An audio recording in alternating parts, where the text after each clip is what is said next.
دي شكل المكنة بتاعت التذاكر، في كذا واحدة جنب بعض اهو. هنا بيكون شكلها، ده بيكون المكان اللي بينزل فيه التذكرة، وده بيكون المكان لو احط الفيزا. ونشوف دلوقتي كل حاجة هنا. تعالوا نشوف دي أولها خالص. نختار اللغة الأول خالص، اللغة مثلا نختار الإنجليزي، وبعد كده بدأ بقى يجيلي كل حاجة. يعني مثلا لو حد هيجي زيارة يوم يختار دي، لو حد مثلا هيقعد 3 أيام فبيختار دي.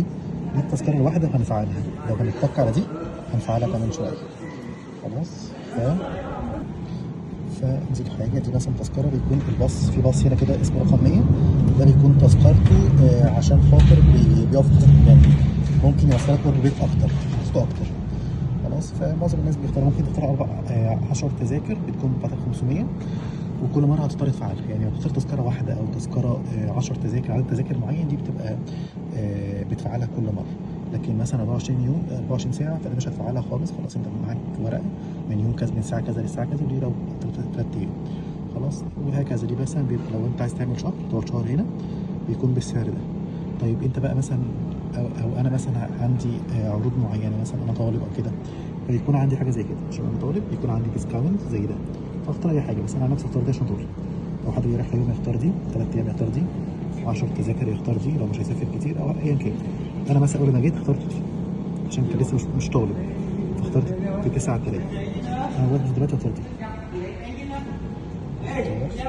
اختار سوري عشان غيرت اللغه، بس اختار اللغه بتاعتي تاني. وكده اختار السعر اللي هو ايه 945. دي اقل من 1000 يعني $2 ده 2 يورو زياده. خلاص. طب امتى انا مثلا هختارها؟ من يوم مش عايزها بكره، لسه قدامي شويه على التذكره بتاعتي. خلاص هختار التاريخ مثلا بتاعي، انا عايزها من اول 1/6، فاختار اهو 1 جون. خلاص من اول هنا هو يحسب شهر، يبقى التذكره دي شهر. خلاص. طب انا هكتب ايه؟ اكتب رقم الطالب بتاعي، فاكتب هنجري انشورنس كونفير. بعد كده اكتب الرقم بتاعي، خلاص هكتبه وبعد كده اجيبه تاني. بعد ما كتبته انا كنت بسجل كله ارقام من هنا، كتبته هتك على كونفير، يقول لي اتاكد اللي هو ده، فتمام كونفير. خلاص. فبيقول لي تذكره، ممكن مثلا هنا لو عايز تذكرتين تقريبا، لو عايز اعمل تاني هعمل من هنا وازود تاني، فانا عايز واحده بس. تعالى كده نجرب مثلا، او هيجيلي عايز حاجه تانيه ولا لا. خلاص. فانا مثلا مش عايز حاجه تاني، انا كنت كتبتها هنا، فهو هنا الحاجات بتاعتي كلها. خلاص. انا بس المفروض انا كنت بتك على دي عشان خاطر اوريكم لو هعمل تذكره تانيه او لا، فكان ممكن. بس انا عن نفسي لو انا خلاص كده خلصت هتك على بي وخلاص. لكن لو عايز تزود هتك على هنا، تختار اللي انت عايزه، التذكره الثانيه وهكذا. انا كل اللي لقيته هتلاقيه هنا، يعني هو ده اهو الباسكت بتاعك او كده. فانا مش عايز حاجه ثانيه خلاص، انا بس بوريكم. لو عايز تذكره ثانيه هتك عليها، انا غالبا هختار حاجه واحده بس، فخلاص كده اهو. خلاص. التذكره بتاعتي اللي اخترتها 945 كل حاجه، عشان هنا ما ينفعش نتك على 2 يعني. عايز تزود هتزود من هنا، من اللي هو هنا نيو برودكت. خلاص. انا اخترت واحده خلاص، فاتك على بي. بس عايز ادفع. خلاص اهو التذكره بتاعتي، وهنا بيقول لي عايز يطلع لك وصل ولا لا، فنكتب مش عايز وصل. خلاص. عايز تدفع كاش ولا بنك؟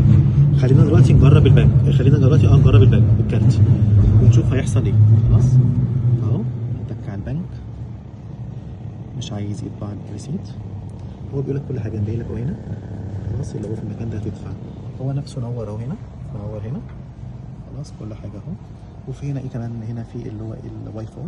فانا اجيب الكارته مجرد هلمسها هنا، بصوا كده اهو.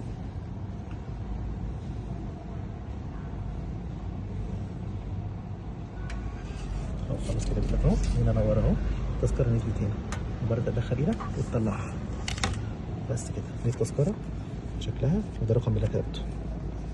خلاص. كل اللي عملته حطيت الفيزا هنا، او ممكن كنت ادخلها هنا، وساعات بيقول لك تكتب هنا الرقم بتاعك السري ده اخره.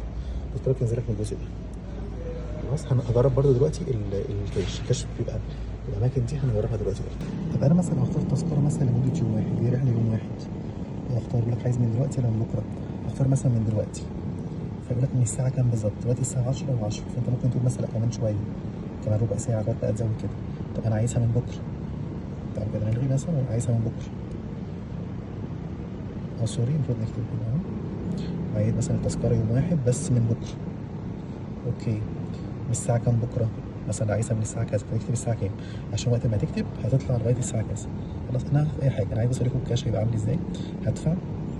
خلاص مش عايز برضه وصل. كاش مثلا، الكاش بص بدأ بقى يقول لك اهو هحط فين كده. بدأ أولا خالص يبان لك بيقول لك حط هنا الفلوس، هحطها هنا مثلا. خلاص الفلوس هحطها هنا، ولو كوين هحطها هنا. بدأ ينور لك الأماكن اهو، الكوين هنا والورق هنا. خلاص بدأ يحط لك هنا الفلوس اهو، هو باين لك اهو بيقول لك هنا كوين كذا وكذا وكذا، تحطها في الجزء ده اللي هو هنا الفتحة دي. طب لو في 500 أو 1000 أو 2000 أو كده، الورق ده تحطه في الحتة دي اللي هي الجزء المنور ده. هو منوره لك هو كده، حتى لو أنت مش فاهم حاجة هو منور لك الأماكن. خلاص والتذكرة هتنزل لك في الآخر نفس المكان هنا. ولو فاضل بقى فضة أو حاجة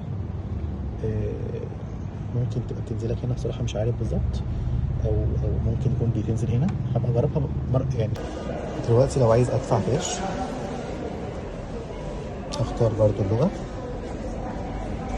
وبعد كده هختار انا مثلا دلوقتي عايز اختار دي. لو انت طالب بتختار دي، لو معاك خلاص رقم الكارت بتاعك اللي هو رقم يعني في ورقه الطالب بتختار دي او دي. دي لو هتبقى عايز تروح بيها اماكن تانية غير بودابشت، ودي لو بودابشت بس. فانا مثلا عايز المره دي مثلا اروح اماكن تانية غير بودابشت، يعني اتفسح حتت تانية بره مثلا. خلاص ودي طبعا لو انت لسه اول مره جاي فهتختار انا مثلا اول ما جيت اخترت تذكره. انا مثلا رايح الجامعه كمان 3 ايام، عملت تذكره لمده 3 ايام مثلا. خلاص ممكن تعمل تذكره لمده يوم حسب انت عايزها ايه يعني.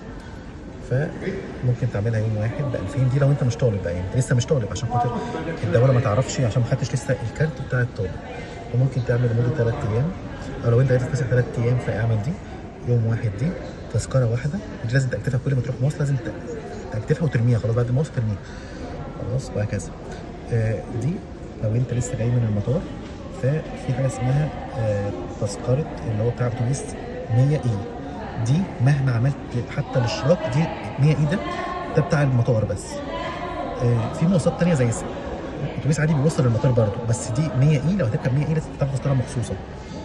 فانا شايف مالهاش لازمه، يعني ممكن تركب مواصله عاديه خالص وبرضه بيوصلك المطار، فحسب انت عايز ايه. خلاص فانا عن نفسي مثلا لو انت لسه جاي اول مره وعايز تاخد تذكره واحده هتقطع سنجل تيكت.